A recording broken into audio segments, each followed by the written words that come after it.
सोने का थाल की कहानी। एक नगर में भगवान शिव का एक भव्य मंदिर था, जहां हर वर्ष दूर दूर से भक्तजन शिवजी के दर्शन के लिए आते रहते थे। श्रावण का महीना था। दूर दूर से कावड़िए कावड़ लेकर भगवान शिव को जलाभिषेक करने आए हुए थे। मंदिर का परिसर भक्तों की भीड़ से भरा हुआ था।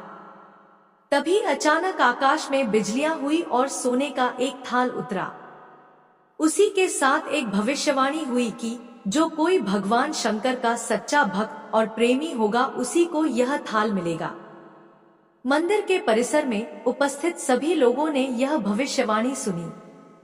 धीरे धीरे सभी इकट्ठे हो गए। जो लोग मंदिर की व्यवस्था देखते थे, उन्हें तो पूरा विश्वास था कि यह थाल हमें मिलेगा, इसलिए वे सबसे आगे जाकर खड़े हो गए। सबसे पहले एक पंडित जी आए और बोले, देखिए, मैं प्रतिदिन महादेव का अभिषेक करता हूँ, अतः मैं ही भोलेनाथ का सबसे निकटवर्ती प्रेमी और भक्त हूँ, इसलिए थाल मुझे मिलना चाहिए। इतना कहकर पंडित जी ने थाल उठाया। जैसे ही पंडित जी ने थाल उठाया, थाल पीतल का हो गया। यह देखकर पंडित जी बड़े लज्जित हुए। उन्होंने थाल यथास्थान पर रखा और वहां से निकल गए। इसी प्रकार वहां उपस्थित सभी पंडितों ने खुद को आजमाया, लेकिन शायद उनमें से कोई भी सच्चा भक्त नहीं था। उन्हें भी थाल यथास्थान पर रखकर चले जाना पड़ा। इसके बाद उस नगर के राजा का आगमन हुआ। राजा साहब आगे आए और बोले, मैंने महादेव के मंदिर में बड़ी भारी दान दक्षिणा दी है, इसलिए यह थाल मुझे मिलना चाहिए। इतना कहकर राजा साहब आगे बढ़े और थाल उठाया।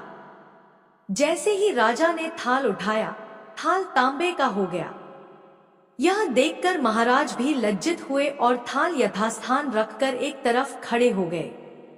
इसके बाद इसी तरह एक से बढ़कर एक दानी महात्मा और भक्त पधारे और थाल उठाया, लेकिन किसी के हाथ में कुछ और किसी के हाथ में कुछ हो गया, लेकिन सोने का नहीं रहा। तब लोगों को पता चला कि हमें से कोई भी महादेव का सच्चा भक्त नहीं है। उसी समय एक किसान का आगमन हुआ। वो बेचारा महीनों बाद आज चातुर्मास के सोमवार के शुभ अवसर पर शिवजी के दर्शन करने आया था। गरीबी और गृहस्थी के बोझ तले दबा दिन रात खेतों में मेहनत मजदूरी करके अपना और अपने परिवार का गुजारा करता था। अभी रास्ते में आ ही रहा था कि कोई भिखारी मिल गया और कुछ खाने को मांगने लगा। इस किसान को दया आ गई। अपने खाने के लिए जो खाना लाया था वो उसने उस भिखारी को दे दिया। थाल के बारे में इसने भी सुना था, लेकिन इसने उस ओर कोई ध्यान ही नहीं दिया। सीधा मंदिर में गया और महादेव का पूजन करके बाहर आ गया। परिक्रमा करके जाने को हुआ, तभी पीछे से एक व्यक्ति बोला, भाई, तुम भी थाल को उठाकर देख लो, हो सकता है तुम ही वह सच्चे भक्त हो जिसके लिए यह थाल आया है।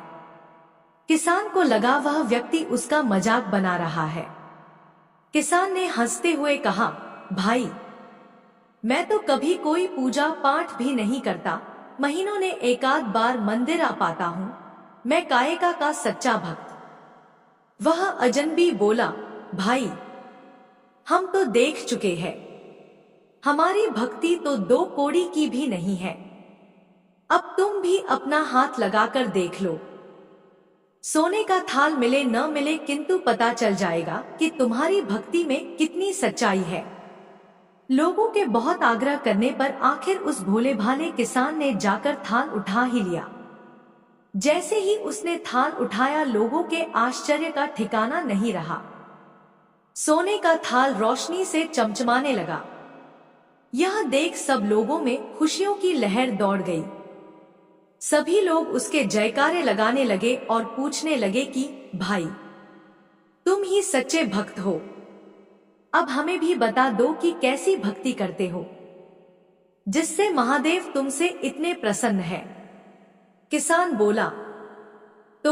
बोला, भाई, मैं कोई भक्ति नहीं करता, मैं केवल दिन भर खेतों में काम करता हूँ, और थोड़ा समय निकालकर जरूरतमंद लोगों की मदद करता हूँ। इसके अलावा मैं कोई विशेष कार्य नहीं करता। लोग पूछने लगे, तुम लोगों की मदद क्यों करते हो? हंसते हुए किसान बोला, सुकून।